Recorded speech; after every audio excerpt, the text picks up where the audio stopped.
पीछे जल रही है इस वक्त एक चिता। इस इंसान की मौत आज सुबह ही हुई है। तो भाई आपको मेरे को ये तो पता है कि ये इंसान जब जीवित था तब ये कैसा था, लेकिन दोस्तों कभी आपको ने ये सोचा जब कोई इंसान मर जाता है उसके बाद में क्या होता है? After life. आफ्टर लाइफ क्या है? कभी कोई इंसान मर जाए उसके बाद में उसके साथ क्या क्या होता है, वो चीज आज हम इसी सीरीज के अंदर पता लगाने वाले हैं। तो आपसे बस यही विनती है कि ये सीरीज पूरी देखना।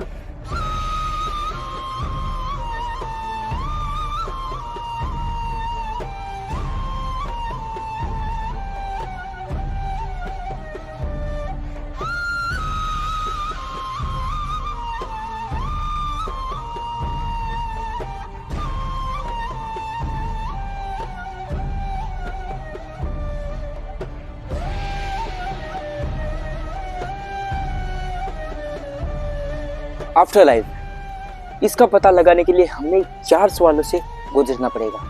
पहला सवाल होगा कि मरने के बाद में क्या होता है। दूसरा सवाल, क्या मरे हुए लोग वापस जिंदा हो जाते हैं। तीसरा सवाल, क्या मरे हुए लोगों से हम बात कर सकते हैं। तो इन 4 सवालों में हमारी ये पूरी सीरीज चलने वाली है। हम लोगों से पूछेंगे, अलग अलग लोगों से पूछने वाले हैं, उनके साथ जो बीती हुई घटनाएं वो सारी वो बताने वाले हैं। इस सीरीज में आपको बहुत मजा आने वाला है।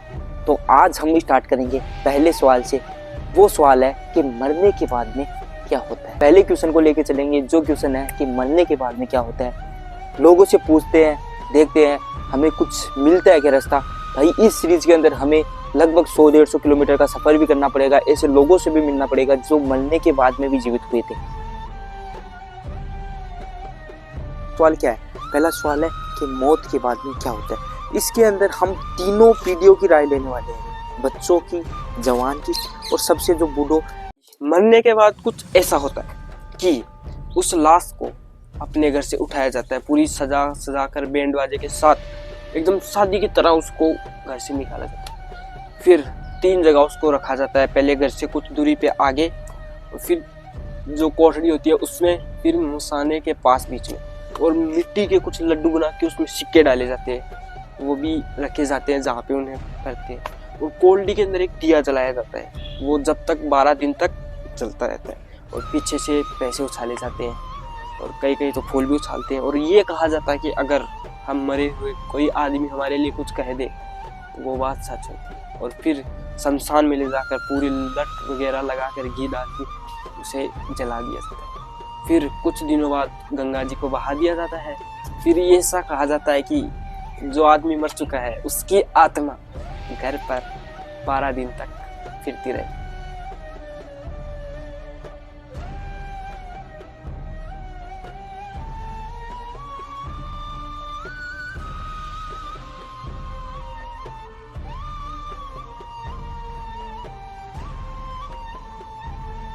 मैं शमशान घाट के बिल्कुल बाहर खड़ा हूँ और यहाँ पर लिखा हुआ है मोक्ष द्वार, जहाँ पर हमारे जो बड़े हैं उनको यहाँ यहीं पे जलाया जाता है। तो आपको मैं दिखाता हूँ अंदर, चलो।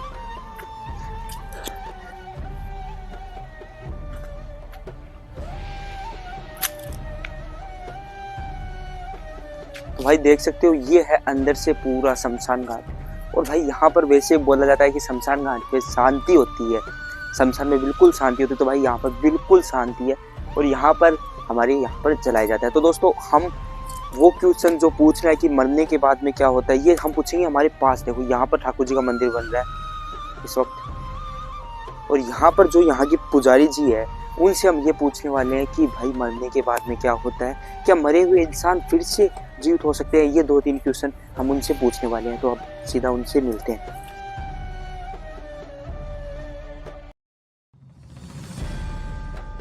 वो है हमारी मृत्यु। कोई कितना भी बुद्धिमान हो, कितना भी शक्तिशाली या अमीर हो, मृत्यु से कोई नहीं बच सकता। लेकिन जब कोई हमें छोड़कर चला जाता है तो सवाल सिर्फ ये नहीं होता कि वो कहां गया, बल्कि ये होता है कि अब उसके साथ क्या हो रहा है। क्या वो हमें देख रहा है? क्या वो हमारे घर वापस आता है? क्या उसकी आत्मा पीड़ा में है या शांति में? गरुड़ पुराण कहता है, मृत्यु सिर्फ अंत नहीं है, बल्कि आत्मा की सबसे रहस्यमयी यात्रा की शुरुआत है।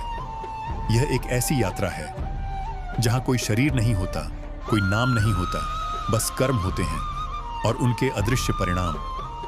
मृत्यु के क्षण में आत्मा देह से निकलती है, बिल्कुल वैसे जैसे एक पक्षी पिंजरे से निकलता है। लेकिन पहली बार वो पक्षी उड़ नहीं पाता, क्योंकि वह समझ ही नहीं पाता कि पिंजरा टूट चुका है। वो अपने शरीर को देखता है, परिजनों को रोते हुए देखता है, अपनी चिता की तैयारी होते हुए देखता है, लेकिन समझ नहीं पाता कि ये सब उसके लिए हो रहा है। गरुड़ पुराण कहता है कि मृत्यु के ठीक बाद आत्मा भ्रम की स्थिति में रहती है। उसे लगता है कि वो अभी भी जीवित है, बस लोग उसे अनदेखा क्यों कर रहे हैं। ये उसकी समझ से बाहर होता है। और तभी आते हैं यमदूत, दो दिव्य प्राणी जिनका स्वरूप सांसारिक नहीं होता। न वो काले होते हैं, न लाल आंखों वाले, बल्कि उनका स्वरूप उस आत्मा के कर्मों पर निर्भर करता है। जिसने पवित्र जीवन जिया हो उसे यमदूत शांत, शांतिदायक रूप में दिखाई देते हैं, जैसे किसी तीर्थ यात्रा पर साथ ले जाने वाले दो संत। पर जिसने अधर्म और पाप का जीवन जिया हो उसे वही यमदूत भयानक और भयावह लगते हैं, जैसे दो दंडाधिकारी जिनके हाथों में आग है और आंखों में सवाल।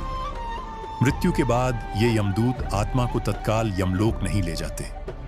गरुड़ पुराण के अनुसार पहले 24 घंटे तक आत्मा को यमदूत वहीं स्थान पर रखते हैं जहां उसके शरीर का अंतिम संस्कार होना होता है। क्यों? क्योंकि ये वो काल होता है जब आत्मा अपने कर्मों का पहला दर्शन करती है।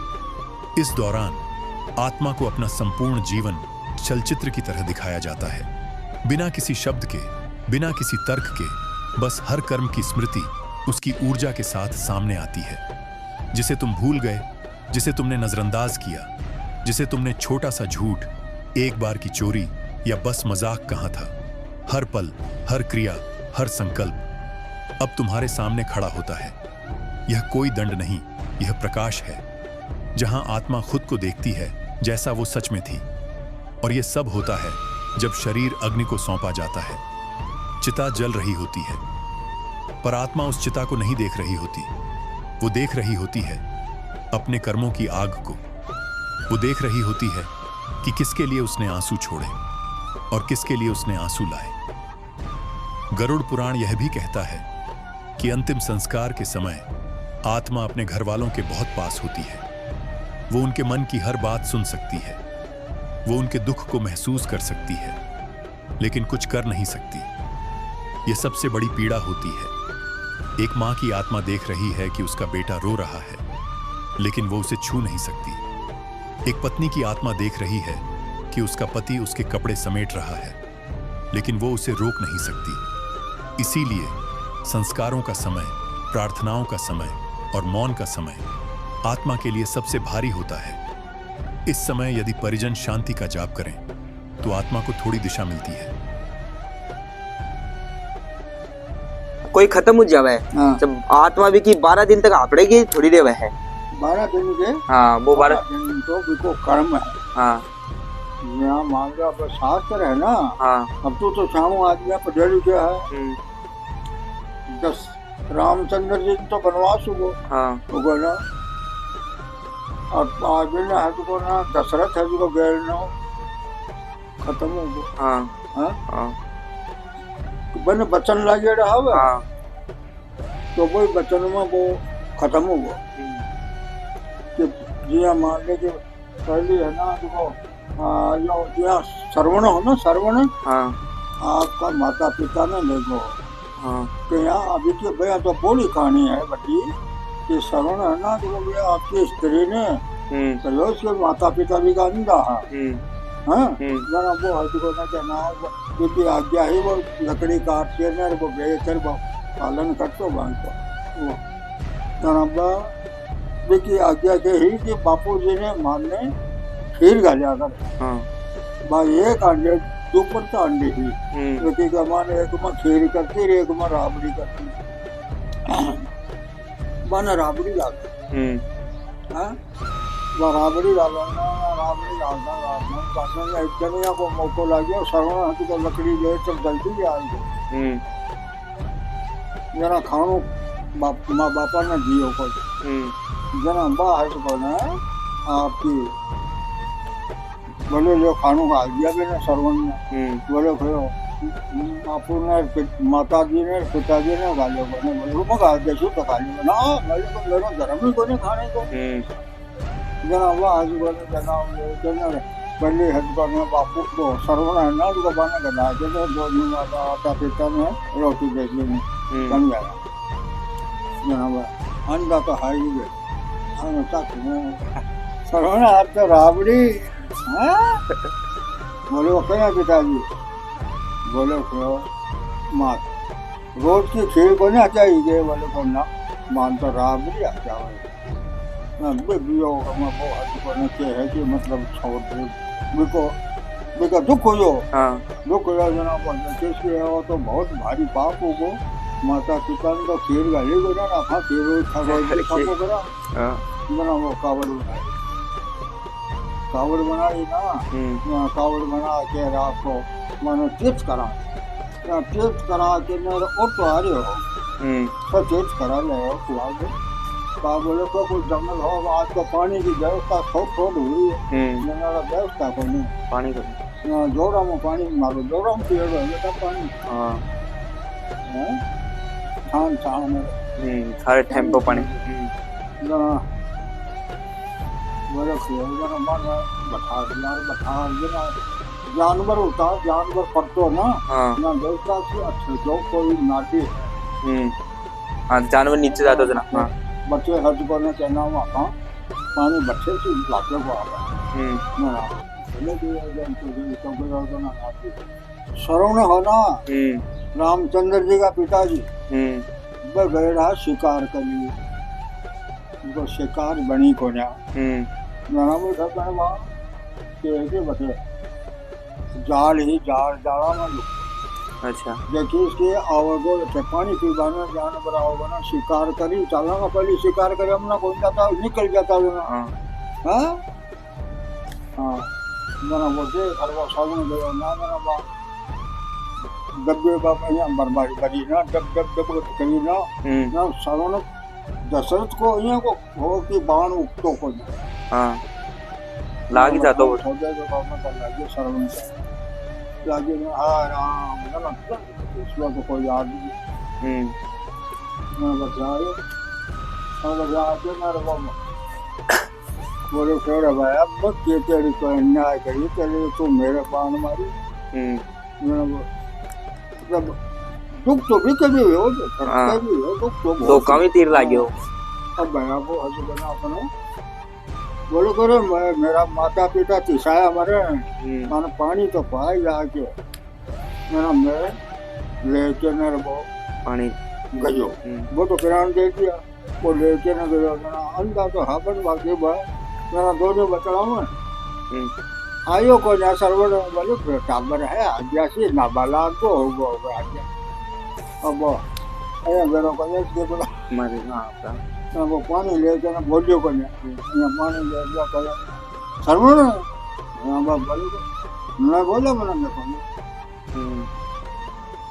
जना बात में बात हुई ना बोलो को जना वो बच्चन लागे ना होगा ना 10 बजे जी मैं श्रवण का वियोग में मरा हाँ के बेया थे राम तू वियोग में मरेगा बच्चन दे राम दे समझा ना भाई वो बच्चन लागे हो ना रामचंद्र जी तो हज को चले गया बनवास आगे हो गई है पिता की आज्ञा को ना आज्ञा हज को उल्लंघन को नहीं करता भाई कोई भी आज्ञा देता उल्लंघन को नहीं करता आदमी भाया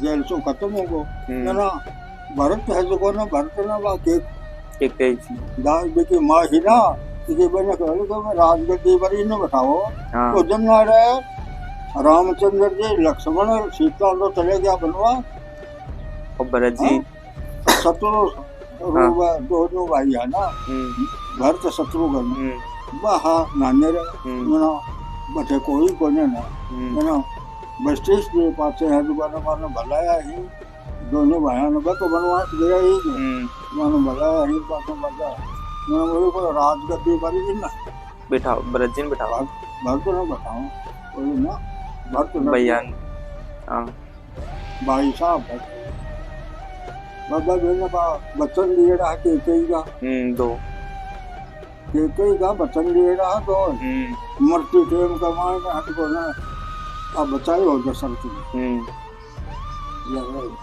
दो वचन। हाँ मेरा बात उनकी शादी होगी तो दो वचन दिए रहा, बल्कि अब मेरा व्यक्ति को कभी भी मांग सकूंगा, दो वचन जरूर चले जाना।